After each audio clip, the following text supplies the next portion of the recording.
Now we will discuss some MCQ on Regulation 145 of CMR 2017. What is the Regulation 145? Check on measures for dust control. What are the dust control? What are the dust control measures? Dust control measures are stipulated in Regulation 143 and 144. तो क्या हम वो regulation 143 and 144 में जो stipulated measures है dust control के लिए वो हम कर रहे हैं या नहीं कर रहे हैं, ये देखने के लिए रेगुलेशन 145 में हम मॉनिटरिंग करते हैं।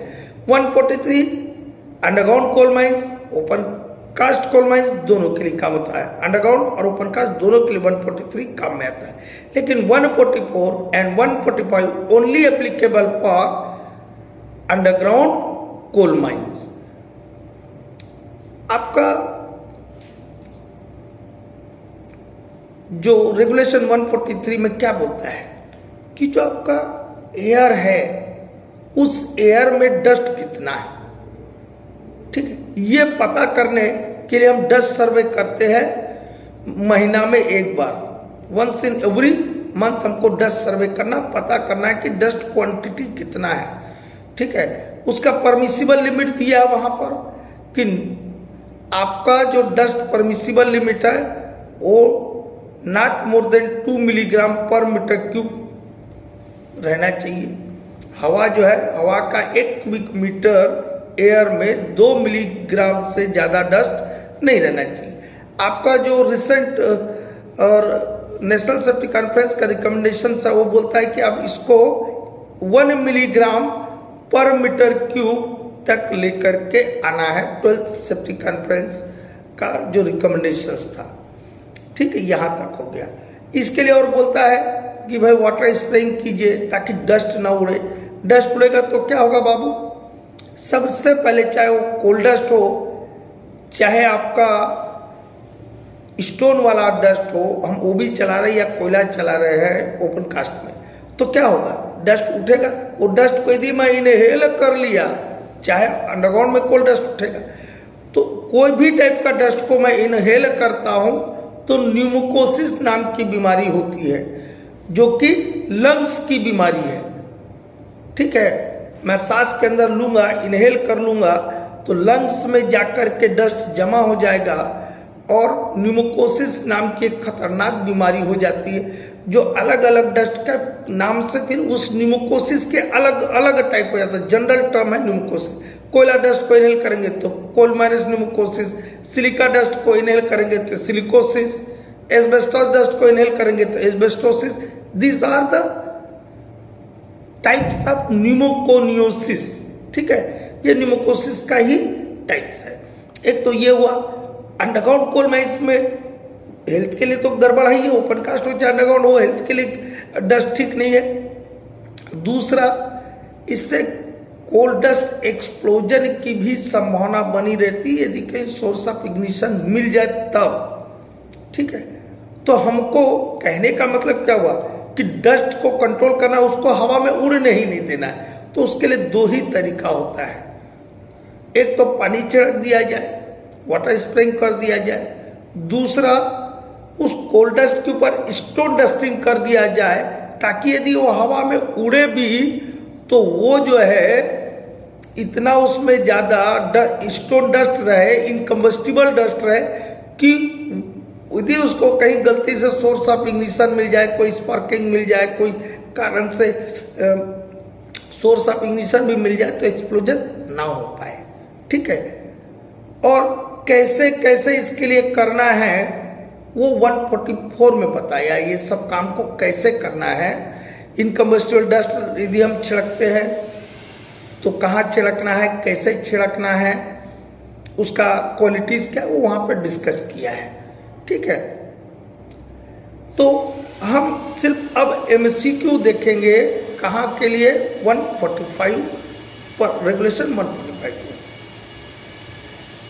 तो हम क्या करते हैं, माइन डस्ट का सैंपल कलेक्ट करते हैं, उसको टेस्टिंग करते हैं, एनालिसिस करते हैं, ठीक है। इसके लिए हम क्या करते हैं, एक डस्ट सैंपलिंग प्लान बनाते हैं जिसका RF होता है 1:2000, ठीक है। और इसके लिए एक ऑथराइज्ड पर्सन को रेगुलेशन 35 के सब रेगुलेशन 5 के अनुसार ऑथराइज करते हैं मैनेजर साहब। CMR 2017 के रेगुलेशन 35 के सब रेगुलेशन 5 के तहत सैंपलिंग इंचार्ज को ऑथोराइज करते कि भैया आप माइन डस्ट का सैंपलिंग कीजिए।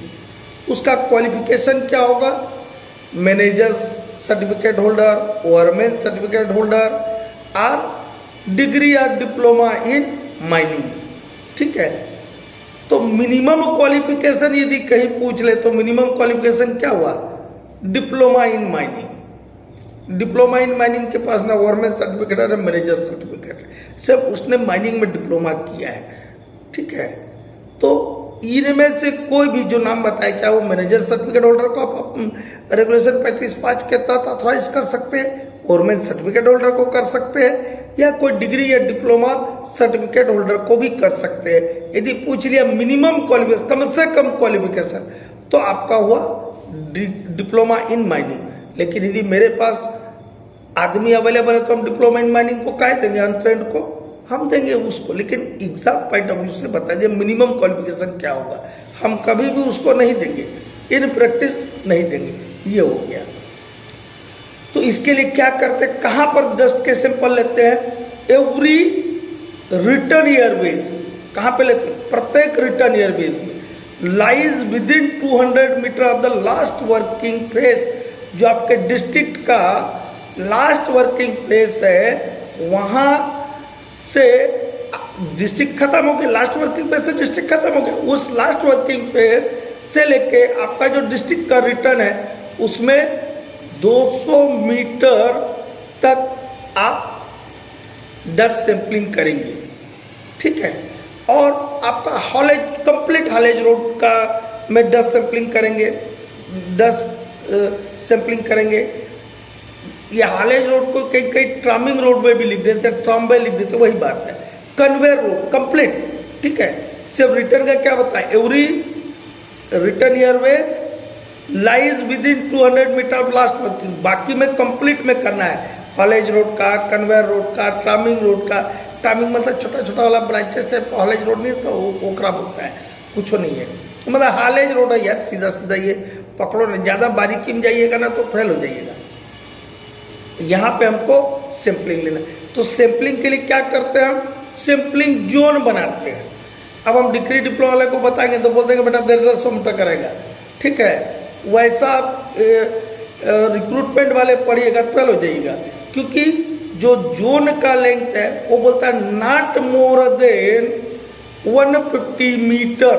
क्या बोला, जोन का लेंथ जो होगा not more than 150 meter, 150 meter से अधिक नहीं होगा। आप मोटा मोटी 150 मत याद रखिए, यदि याद रखिए तो गेला, ठीक। फिर उस जोन को 3 बराबर भाग में 3 इक्वल सेक्शंस में डिवाइड कर देना, बांट देना है। और वो जो 3 भाग होंगे उनको बोलेंगे सेक्शन, और वो सेक्शन का लंबाई जो होगा not more than 50 meter in length रहेगा। क्या बोला, 50 मीटर नहीं बोला है, not more than 50 meter in length बोला है, ठीक है। यहां तक क्लियर हुआ। अब प्रत्येक जोन से जो 150 मीटर वाला आपने not more than 150 meter in length वाला जो आपने जोन बनाया, उस प्रत्येक जोन से 30 दिन में एक बार, प्रत्येक 30 दिन में एक बार रिप्रेजेंटेटिव सैंपल लेना है, ठीक है। तो लेंगे कहाँ से, वो तो जगह बता दिया कि रिटर्न एयरवे में कहाँ तक लेना है, कन्वेयर रोड में पूरा में लेना है, हॉलेज रोड में पूरा में लेना है, ठीक है। लेकिन कैसे लेंगे, डस्ट सैंपल के यदि हमने स्टोन डस्टिंग से डस्ट कंट्रोल मेजर्स किया है तो फ्लोर में 10 मीटर तक डेप्थ, मतलब 10 मीटर नहीं, सॉरी 10 mm, यार गलती से मीटर निकल गया, सॉरी 10 mm डेप्थ तक जो डस्ट होगा उसको कलेक्ट करेंगे फ्लोर से। रूफ और साइड से 5 mm डेप्थ में जो भी डस्ट होगा उसको कलेक्ट करेंगे। ठीक, इतना ही है। इसके बाद आपने डस्ट कलेक्ट कर लिया, उसको सबको मिलाएंगे, वेल मिक्सड करेंगे। वेल मिक्स मतलब बढ़िया से मिला लेंगे। ठीक है, ऐसा मिला लेंगे तो ऐसा कौन टाइप का बनेगा, ऐसा बनता है ना, कभी कोई चीज़ को ऐसा करो तो ऐसा बन जाता है। उसको 4 भाग में बांट देंगे, उसी को बोलते हैं क्वार्टरिंग। ठीक है, 4 भाग में बांटने को बोलते हैं क्वार्टरिंग। 4 भाग में बांट देंगे। वो जो डस्ट आपने कलेक्ट किया उसको 4 वैसा पहले मिला लिया, 4 भाग में बांट दिया, 3 भाग को अलग कर देंगे, बचा कितना भाग, 1। फिर उस 1 भाग के फिर 4 भाग करेंगे। ऐसा करते करते जब 30 ग्राम का सैंपल बच जाएगा, कितने का, not less than 30 grams, not less than 30 grams का सैंपल जब बच जाएगा, उसको बढ़िया से वाटरप्रूफ कंटेनर में पैक करके लेबोरेटरी में एनालिसिस के लिए भेज देंगे। कितना बोला, सैंपल जो पैक करके हम भेजेंगे कितना, नॉट लेस देन 30 ग्राम्स। और उसको कैसे रिड्यूस करेंगे, बाय क्वार्टरिंग। ये तो ये हो गया। अब मैंने तो वाटर से कर दिया था कोई भाग को ट्रीटमेंट, डस्ट कंट्रोल के लिए मैंने वाटर से किया था। तब वाटर से भी ट्रीटमेंट किया था तो वहां पर स्पॉट सैंपलिंग मेथड से हम डस्ट के सैंपल कलेक्ट करेंगे। और वो जो स्पॉट सैंपलिंग के करेंगे, एक पॉइंट पे किया फिर दूसरे पॉइंट पे, तो 2 पॉइंट के बीच का जो स्पेसिंग होगा, 2 सैंपलिंग पॉइंट के बीच का दूरी जो रहेगा वो 1 मीटर रहेगा। कितना रहेगा, 1 मीटर रहेगा। और इस टाइप से उसका सैंपल कलेक्ट कर लेंगे, फिर उसको भी हम टेस्टिंग के लिए लेबोरेटरी में भेज देंगे। तो हम कोशिश किए कि रेगुलेशन 145 आप लोग को जो पूरा पढ़ते हैं लंबा चौड़ा समझने में बड़ा दिक्कत हो जाता है, तो उसको छोटे से रूप में समझाने का प्रयास किया। अच्छा लगे तो कमेंट करके बताना कि समझ आया नहीं आया। ठीक है, ठीक, थैंक यू।